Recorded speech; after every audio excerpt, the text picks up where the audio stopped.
good innings. Kyle Zimmer just continues to take whatever assignment we give him. Right behind him, Holland was just fantastic. And then Scotty getting those two guys in the middle, what they were able to do to get us out of trouble and to give us a chance for the guys to start doing the little things. I mean, that's what stands out to me. Obviously, we get Witt going. Good things are bound to happen. But after that, Monty staying back, two-strike hitting. Watch guys getting a runner over with nobody out man on second base, getting the run in. Nicky Lopez hustling down the line, first and third, the run scores. Monty getting bunts down, and then you get the big 2-out hits when we missed an opportunity and Franco walks in and gets it done. Big hit that we keep talking about. So it was just I think a really good overall. And in that 8th inning too, I mean, you can go batter by batter. Everybody really had great plate appearances. Even the ones that probably failed. Yeah, and just some of those things that we talked about earlier today. Being comfortable once you do get the 2 strikes, and seeing almost Witt set that tone again today. It was very Witt-like right from the very first at bat. Getting down in the count, fouling off, taking close pitches, foul a couple more.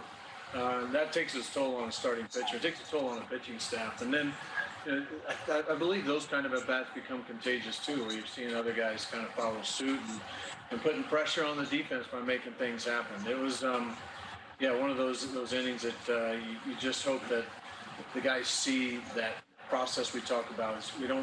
The 3-run homer by Witt was fantastic, right? But to get there, you had a hustle double by Nicky. You had a really good walk by Galley. And then later in the game, too, it's just stay to the middle of the field. Let's not try to do too much and hand the baton off to the next guy. And the key, too, you talked about the bullpen. It's just Zim and Holly coming in and keeping the score down so you guys have a chance to come back offensively. Yeah, and that's been something we've tried to do when we start getting close. How can we keep us close? And Kyle Zimmer just, like I said before, just continues to impress us. We put him in spots. It's a close game. How do you keep us there? Kyle, go do something to allow us a chance for our offense to kind of get jump started, and they did.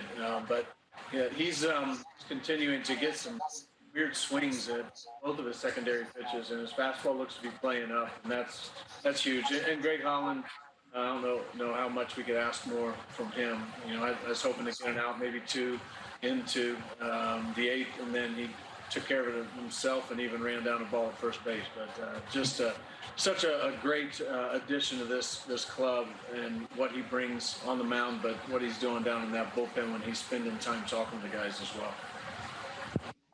Thanks, Skip. Right. And Mike, you touched on it, but I just wondered how you would describe the sort of the step that Zimmer has taken this year from last year, where it was just seemed like it was more looking back on it about being healthy for a full year, but it seems like he's built on that this year. Yeah, and that's just that natural progression, and I think, and it happens with position players too, to where their main focus is, how can I stay on the field? I just want to make sure I'm healthy. Your focus seems to be so internal that it's hard to put enough focus on the execution that needs to happen. And I believe that's truly where Kyle's been. Just fighting for so long to feel healthy.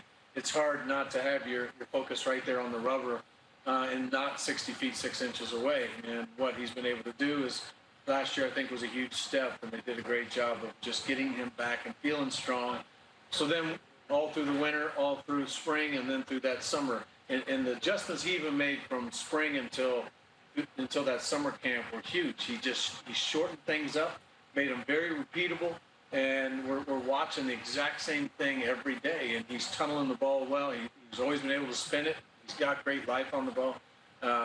Just the natural progression, I think it just takes a little time once you have those injuries, but he's done everything he can do to really put himself in a situation where we throw him any place. Indeed.